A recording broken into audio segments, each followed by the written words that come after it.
So what you think was going on in the first half there for you as a team and also for you offensively yourself? It was a little different look. Obviously, with Draymond out, we know how much he provides defensively. But offensively, he is an amazing playmaker and knows how to be in the right spot and make the right read. So it's the first time without him out there, orchestrating a lot of our offense, especially when I'm off the ball. And Denver had a crazy game plan to send bodies and a lot of attention and try to take away some of those pick and roll looks, especially, as the first option. And we didn't really get much ball movement. I think defensively, we didn't help ourselves either. They made a lot of shots in the, first half that really put us, we were down 24 at halftime. So it's tough to gain any traction when, they're scoring the ball, able to set up the defense, we turn it over a little bit. We don't get any flow.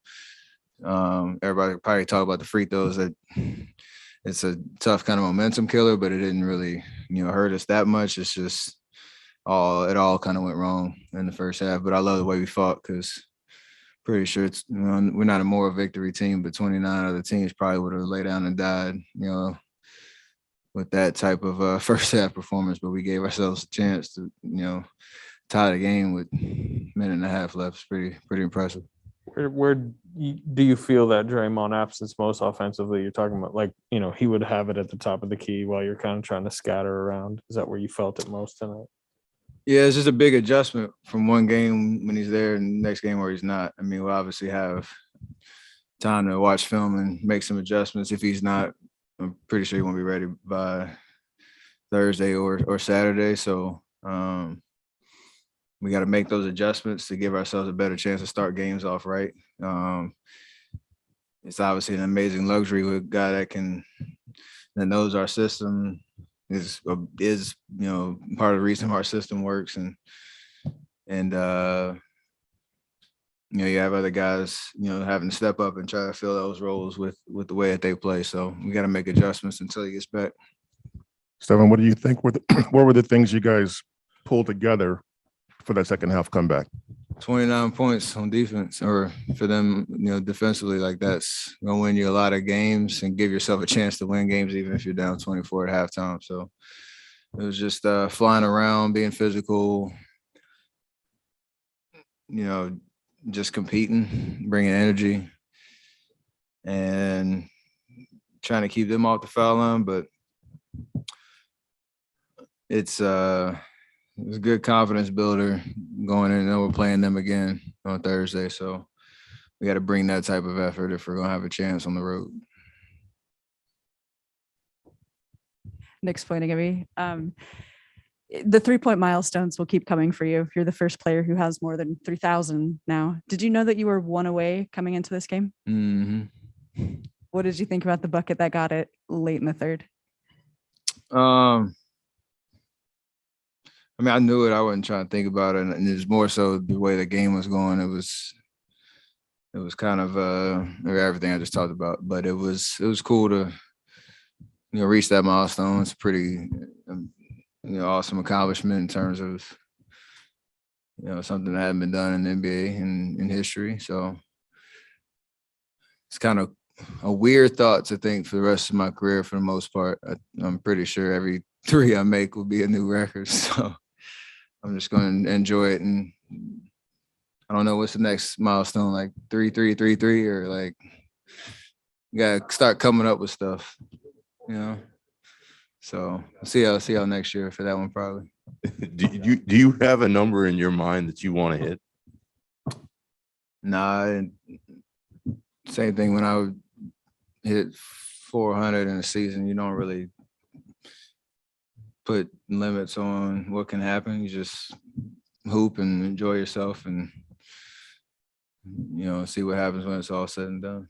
Have you been able to talk to Draymond the last couple of days, and if so, what's the advice that he's given you? What's he? Yeah, we should face some Draymond. What's the advice he's given you for this stretch? Nothing at all. It's just more so just about him being healthy and taking care of himself and staying, as locked in physically as he can, because he was in such a great place. And it's, I know a lot of people are going through this, not just in basketball and the NBA, but in life. So you're worried about that first and foremost. And when he gets back, that he can pick up right where he left off. If he's got something for us based on how the night went or whatever, he'll definitely reach out. But it's more so just about him being healthy. What'd you think of Kuminga tonight, especially maybe just getting in the last 30 seconds and getting the ball and taking it Jokic with the game on the line? I mean, you can tell how he's built. He's going to attack. He's going to play his game, and he's got confidence in himself, which you love. And it's a great experience. It's great reps, because that could be like a playoff type situation where, based on matchups, based on reads, he could be out there in a big moment. You never know what's going to happen down the rest of the season. So I think more so for him is just to get over that feeling that he had in the first quarter. It was, I think it could be good for him in terms of just, dealing with, a tough stretch and staying confident in yourself, because that's all you can do in this league. And you're going to go through pretty much everything at some point. So excited to see how he bounces back. When it comes to Kuminga, can you tell which rookies have that it factor? Can you sort of project the career that they might have just looking at a small sample? Yeah, you can see the bright spots and see just how they're built in terms of their competitive, nature, how bad they want to win, and how much they enjoy basketball. People take that for granted these days. I think, talented, physical specimens that have just coasted through different levels don't really, a lot of them don't really like the game and like to put, that work in. So you try to watch out for that for the most part. And then the NBA is different, because you can come into the league with a certain look or a certain role, and that can change pretty quickly in terms of you sustaining yourself over years. So not really worry about the X's and O's, how you approach the game, how you put in the work, how you approach it mentally with your focus and your intentions. Like what we see from both of our rooks, and even Wise, throw him in there too. Kuminga has the right approach. For sure. And you got to continue to build that. You have to earn that every single day. So I give him a compliment and don't take his foot off the gas pedal. Two quick kind of COVID related questions. What has been the tension level for you as a team, as an organization? You guys are going through this, and I'm sure you're having to test every day. Yeah, obviously, like the rest of the world, I thought you were kind of past that part where daily testing was part of your routine, and now that is back, and knowing how many cases there are and whatnot, you don't want to wake up to a text saying there's one name that you don't want to see pop up on your phone. I like him, so I won't say his name, but he's the bearer of bad news. If you see his name pop up, so you will. It's not real. He's 1B. No, I'm just messing with you. But it's part of just the situation we're in, and kind of is what it is. You try to do everything you can to keep yourself safe and healthy and out of harm's way, but you never know. The second question to that, you guys have had kind of this charm season to this point. Do you worry about all of this affecting the rhythm you guys built? I mean, all the guys going out and kind of the uncertain nature of when they'll be back. No, because I think every team's going through the same challenges in terms of guys in and out of the lineup, even the mental, say this with sensitivity, like the mental exhaustion of, again, just the testing and all that type of stuff. But I hope we can use it to our advantage for guys that are getting significant minutes and reps and different looks, because you know, who knows if we were healthy the entire season, if guys, you know, would be able to get some burn out there, and you kind of you're forced into that scenario, and everybody has to step up, and it's a great opportunity for everybody. So you got to stay locked in.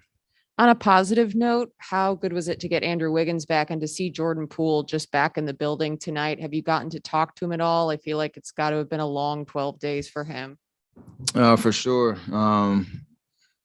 Great to see you guys back. Great to see them feeling good, able to put the ball back in their hands and get out there and break a sweat and get closer to, or for JP to get closer to playing. And obviously to have Wiggs back out there was huge. And, you know, with Draymond and Moses out, they're hopefully coming back soon. The anticipation of Klay, like there's just a lot going on right now. So it's every day is just a day to enjoy what we do, and if you're able to play, you know, step up, and if you're not, taking care of yourself. Can you just assume that Kerr knows you want to play the whole fourth quarter in a game like this, or do you mention it to him? Do you mention it to anybody else? Do you look at him in a certain way? Like, I'm going to stay in the game right now?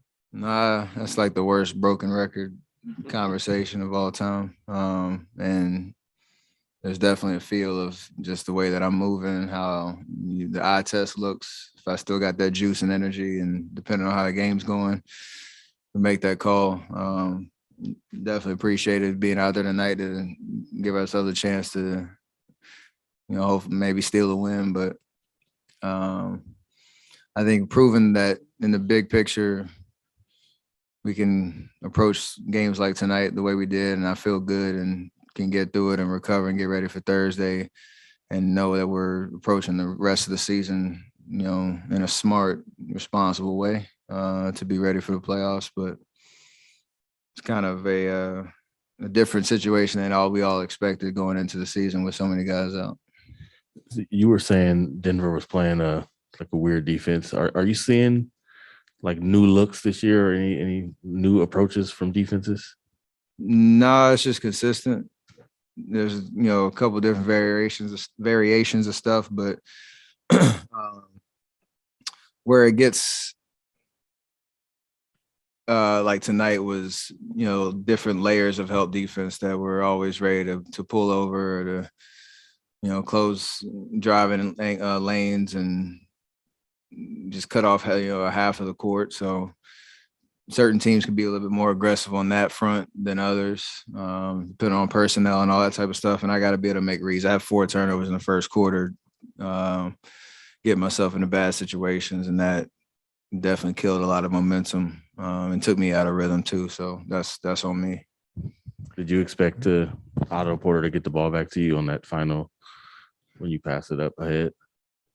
That was the look I had, in terms of knowing everybody in the world knew I was going to try to shoot it when I came across half court, and there were a couple bodies. And that's the trust that you have once you give it up, that, you know, we're going to make the right read. And it's more so just about being decisive. So we could be talking about a Kuminga game-winning layup and an overtime situation. It obviously didn't go our way. I did relocate to the other side, and if it was, you know, a quick pass could have been open. I mean, we can always second guess a Monday morning quarterback, but I try to make the right decisions and, you know, trust that something's going to happen. And,